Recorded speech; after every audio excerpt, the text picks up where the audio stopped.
Hey, how's it going, everybody? So, we're going to read some more Karl Marx. This is some more of the Civil War in France. This was written September 19th, 1870. This is called The Prussian Occupation of France. Let's go ahead and read some of these notes, actually, first of all. Let's see. A. The Holy Roman Empire of the German nation, founded in the 10th century, and constituting a union of feudal principalities and free towns which recognize the supreme authority of an emperor. B.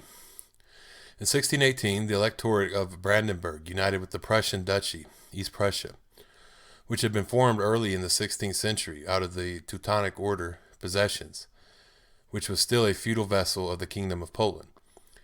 The Elector of Brandenburg, a Prussian duke at the same time, remained a Polish vassal until 1657, when taking advantage of Poland's difficulties in the war against Sweden, he secured sovereign rights to Prussian possessions. C. The Treaty of Basilea, concluded by Prussia, a member of the first anti-French coalition of the European states with the French Republic on April 5th, 1795. D. Marx's clear assessment of Germany's historical position took some time to completely fulfill itself, but when it did, Germany's war on races occurred in full force. E. Marx refers here to the triumph of feudal reaction in Germany after the downfall of Napoleon. The feudalist unity of Germany was restored. The feudal monarchist system was established in the German states, which retained all the privileges of the nobility and intensified the same feudal exploitation of the peasantry. F. The Tuileries Palace in Paris, a residence of Napoleon III. G. Campaigns by English workers to secure recognition of the French Republic proclaimed on September 4th, 1870. On September 5th, a series of meetings and demonstrations began in London and other big cities, at which resolutions and petitions were passed demanding that the British government immediately recognize the French Republic. The General Council of the First International took a direct part in the organization of this movement. H. Marx is alluding to England's active part in forming a coalition of feudal monarchies which started a war against revolutionary France in 1792, and also to the fact that the English oligarchy was the first in Europe to recognize the Bonapartist regime in France, established as a result of the coup d'etat by Louis Bonaparte on December 2nd, 1851. I. During the American Civil War, 1861-65, between the industrial North and slave-owning South, the English bourgeois press took the side of the South. Okay. So yeah, let's go ahead and get into this. It says, this is the Prussian occupation of France. In our first manifesto of the 23rd of July, we said, quote, the death knell of the Second Empire has already sounded at Paris. It will end as it began, by a parody. But let us not forget that it is the governments and the ruling classes of Europe who enabled Louis Bonaparte to play during 18 years the ferocious farce of the restored empire. End quote. Thus, even before war operations had actually set in, we treated the Bonapartist bubble as a thing of the past. If we were not mistaken as to the vitality of the Second Empire, we were not wrong in our apprehension lest the German war should, quote, lose its strictly defensive character and degenerate into a war against the French people, end quote. The war of defense ended, in point of fact, with the surrender of Louis Bonaparte, the Sedan capitulation, and the proclamation of the Republic at Paris. But long before these events, the very moment that the utter rottenness of the imperialist arms became evident, the Prussian military camarilla had resolved upon conquest. There lay an ugly obstacle in their way. Prussian King William's own proclamations at the commencement of the war. In a speech from the throne to the North German Diet, he had solemnly declared to make war upon the Emperor of the French and not upon the French nation, where he said, quote, the Emperor Napoleon having made by land and sea an attack on the German nation, which desired and still desires to live in peace with the French people, I have assumed the command of the German armies to repel his aggression. I have been led by military events to cross the frontiers of France. End quote. Not content to assert the defensive character of the war by the statement that he only assumed the command of the German armies, quote, to repel aggression, end quote, He added that he was only, quote, led by military events, end quote, to cross the frontiers of France. A defensive war does, of course, not exclude offensive operations, dictated by military events. Thus, the pious king stood pledged before France and the world to a strictly defensive war. How to release him from his solid pledge? The stage managers had to exhibit him as reluctantly yielding to the irresistible behests of the German nation. They at once gave the cue to the liberal German middle class, with its professors, its capitalists, its aldermen, and its penmen. That middle class, which in its struggles for civil liberty had, from 1846 to 1870, been exhibiting an unexampled spectacle of irresolution, incapacity, and cowardice, felt, of course, highly delighted to bestride the European scene as the roaring lion of German patriotism. It reivindicated its civic independence by effecting the force upon the Prussian government the secret designs of that same government. It does penance for its long-continued and almost religious faith in Louis Bonaparte's infallibility, but shouting for the dismemberment of the French Republic. Let us for a moment listen to the special pleadings of those stout-hearted patriots. They dare not pretend that the people of Alsace and Lorraine pant for the German embrace. Quite the contrary. To punish their French patriotism, Strasbourg, a town with an independent citadel commanding it, has for 6 days been wantonly and fiendishly bombarded by quote-unquote German explosive shells, setting it on fire and killing great numbers of its defenseless inhabitants. Yet the soil of those provinces once upon a time belonged to the Wilhelm German Empire. Hence it seems the soil and the human beings grown on it must be confiscated as imprescriptible German property, if the map of Europe is to be remade into its antiquary's veins. Let us by no means forget that the Elector of Brandenburg, for his Prussian dominions, was the vassal of the Polish Republic. The more knowing patriots, however, require Alsace and German-speaking Lorraine as a quote-unquote material guarantee against French aggression. As this contemptible plea has bewildered many weak-minded people, we are bound to enter more fully upon it. There is no doubt that the general configuration of Alsace, as compared with the opposite bank of the Rhine, in the presence of a large fortified town like Strasbourg, about halfway between Basel and Germersheim, very much favor a French invasion of South Germany. While they offer peculiar difficulties to an invasion of France from South Germany, there is, further, no doubt that the addition of Alsace and German-speaking Lorraine would give South Germany a much stronger frontier, inasmuch as she would then be the master of the crest of the Vosges Mountains in its whole length, and of the fortresses which cover its northern passes. If Metz were annexed as well, France would certainly, for the moment, be deprived of her two principal bases of operation against Germany, but that would not prevent her from concentrating a fresh one at Nancy or Verdun. While Germany owns Koblenz, Mayence, Mainz, Germersheim, Rastatt, and Ulm, all bases of operation against France and plentifully made use of in this war, with what show of fair play can she begrudge France Strasbourg and Metz, the only two fortresses of any importance she has on that side? Moreover, Strasbourg endangers South Germany only while South Germany is a separate power from North Germany. From 1792 to 1795, South Germany was never invaded from that direction, because Prussia was a party to the war against the French Revolution. But as soon as Russia made a peace of her own in 1795 and left the South to shift for itself, the invasions of South Germany with Strasbourg as a base began and continued till 1809. The fact is, a united Germany can always render Strasbourg and any French army in Alsace innocuous by concentrating all her troops, as was done in the present war between Saarlouis and Landau, and advancing or accepting battle on the line of road between Mayence and Metz. While the mass of German troops is stationed there, any French army advancing from Strasbourg into South Germany would be outflanked and have its communication threatened.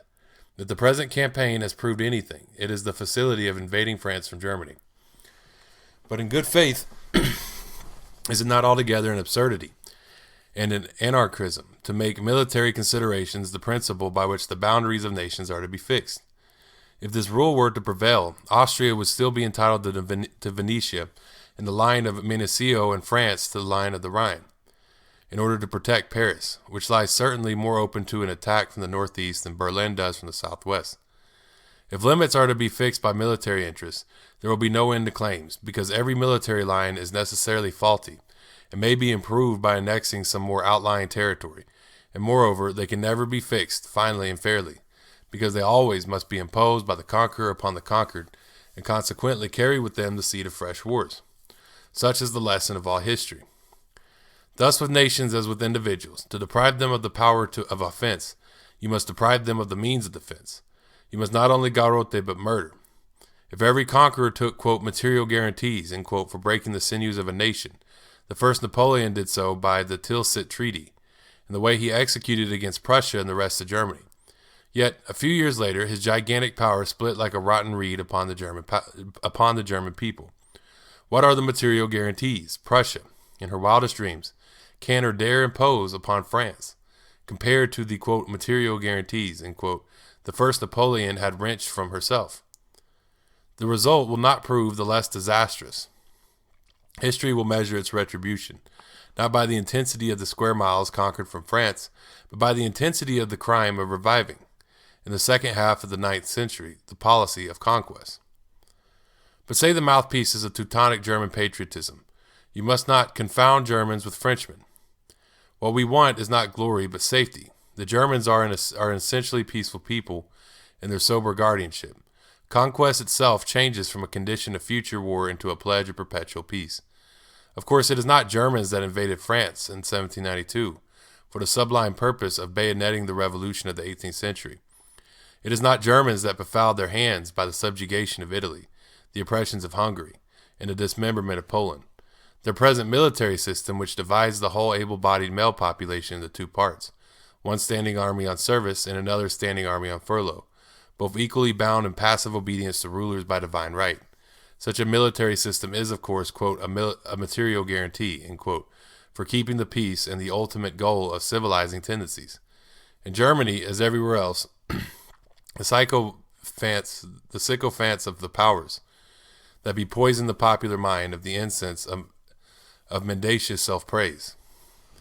Indignant as they pretend to be at the sight of French fortresses in Metz and Strasbourg, those German patriots see no harm in the vast system of Muscovite fortifications at Warsaw, Modlin, and Ivangorod, all strongholds of the Russian Empire. While gloating at the terrors of imperialist invasion, they blink at the infamy of autocratic tutelage. As in 1865, promises were exchanged between Gorbachev and Bismarck. As Louis Bonaparte flattered himself that the War of 1866, resulting in the common exhaustion of Austria and Prussia, would make him the supreme arbiter of Germany, so Alexander II of Russia flattered himself that the War of 1870, resulting in the common exhaustion of Germany and France, would make him the supreme arbiter of Western continent. As the Second Empire thought the North German Confederation incompatible with its existence, so autocratic, Russia must think herself endangered by a German Empire under Prussian leadership. Such is the law of old political system. Within its pale, the gain of one state is the loss of the other. The Tsar's paramount influence over Europe roots in his traditional hold on Germany. At a moment when in Russia, herself volcanic, social agencies threaten to shake the very base of autocracy, could the Tsar afford to bear such a loss of foreign prestige? Already the Muscovite journals repeat the language of the Bonapartist journals of the War of 1866. Do the Teuton patriots really believe that liberty and peace will be guaranteed to Germany by forcing France into the arms of Russia? If the fortune of her arms, the arrogance of success, and the dynastic intrigue lead Germany to a dismemberment of French territory, there will then only remain two courses open to her. She must at all risks become the avowed tool of Russian aggrandizement, or, after some short respite, make again ready for another quote-unquote defensive war. Not one of those newfangled localized wars, but a war of races, a war with the Slavonic and Roman races. The German working class have resolutely supported the war, which it was not in their power to prevent, as a war for German independence and the liberation of France and Europe from the pestilential incubus, the Second Empire. It was the German workmen who, together with the rural laborers, furnished the sinews and muscles of heroic hosts, leaving behind their half-starved families. Decimated by the battles abroad, they will once more be decimated by misery at home. In their turn, they are now coming forward to ask for guarantees. Guarantees that their immense sacrifices have not been bought in vain, that they have conquered liberty, and that the victory over the imperialist armies will not, as in 1815, be turned into the defeat of the German people. And as the first of these guarantees, they claim an honorable peace for France and the recognition of the French Republic. The Central Committee of the German Social Democratic Workmen's Party issued on September 5th a manifesto energetically insisting upon those guarantees. We protest against the annexation of Alsace and Lorraine. We are conscious of speaking in the name of the German working class, in the common interests of France and Germany, in the interest of Western civilization against Eastern barbarism. The German workmen will not patiently tolerate the annexation of Alsace and Lorraine. We shall faithfully stand by our fellow workmen in all countries for the common international cause of the proletariat. Unfortunately, we cannot feel sanguine of their immediate success. If the French workmen, amidst peace, failed to stop the aggressor, are the German workmen more likely to stop the victor amidst the clamor of arms? The German Workmen's Manifesto demands the extradition of Louis Bonaparte as a common felon to the French Republic. Their rulers are, on the contrary, already trying hard to restore him to Tuileries as the best man to run France. However that may be, history will prove that German working class are not made of the same malleable stuff as the German middle class. They will do their duty. Like them, we hail the advent of the Republic in France, but at the same time, we labor under misgivings which we hope will prove groundless. That Republic has not subverted the throne, but only taken its place, become vacant. It has been proclaimed not as a social conquest, but as a national measure of defense. It is in the hands of a provisional government composed partly of notorious Orleanists, partly of middle-class Republicans, upon some of whom the insurrection of June 1848 has left its indelible stigma. The division of labor amongst the members of that government looks awkward. The Orleanists have seized the strongholds of the army and the police, while the professed Republicans have fallen to the talking departments. Some of their acts go far to show that they have inherited from the empire not only ruins, but also its dread of the working class. Provincial impossibilities are, in wild phraseology, promised in the name of the Republic. Is it not with a view to prepare the cry for a possible government? Possible in quotations. Is the Republic, by some of its middle-class undertakers, not intended to serve as a mere stopgap and bridge over an Orleanist restoration? The French working class moves. Therefore, under circumstances of extreme difficulty, any attempt at upsetting the new government in the present crisis, when the enemy is almost knocking at the doors of Paris, would be a desperate folly. The French workmen must perform their duties as citizens, but at the same time, they must not allow themselves to be swayed by the national souvenirs of 1792, as the French peasant allowed themselves to be deluded by the national souvenirs of the First Empire. They have not to recapitulate the past, but to build up the future. Let them calmly and resolutely improve the opportunities of the Republican liberty for the work of their own class organization. It will gift them with fresh Herculean powers for the regeneration of France, and our common task, the emancipation of labor. Upon their energies and wisdom hinges the fate of the Republic. The English workmen have already taken measures to overcome, by a wholesome pressure from without, the reluctance of their government to recognize the French Republic. The Paris dilatoriness of the French government is probably intended to atone for the anti-Jacobin War, 1792, and the former indecent haste in sanctioning the coup d'etat. The English workmen call also upon their government to oppose by all its power the dismemberment of France, which a part of the English press is shameless enough to howl for. It is the same press that for 20 years defied Louis Bonaparte as the providence of Europe, that frantically cheered on the slaveholders' rebellion. Now as then it drudges for the slaveholder. Let the sections of the International Workingmen's Association in every country stir the working classes to action. If they forsake their duty, if they remain passive, the present tremendous war will be but the harbinger of still deadlier international feuds, and lead in every nation to a renewed triumph over the workmen by the lords of the sword, of the soul, and of capital.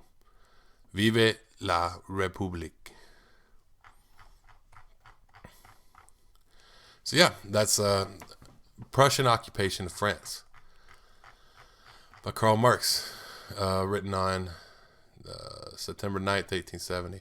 So yeah, well, thank y'all for tuning in. Facebook, Twitter, YouTube, TikTok, Tumblr, Medium, all these are Marxists. So y'all can hit me up there. Y'all have a great day, and without a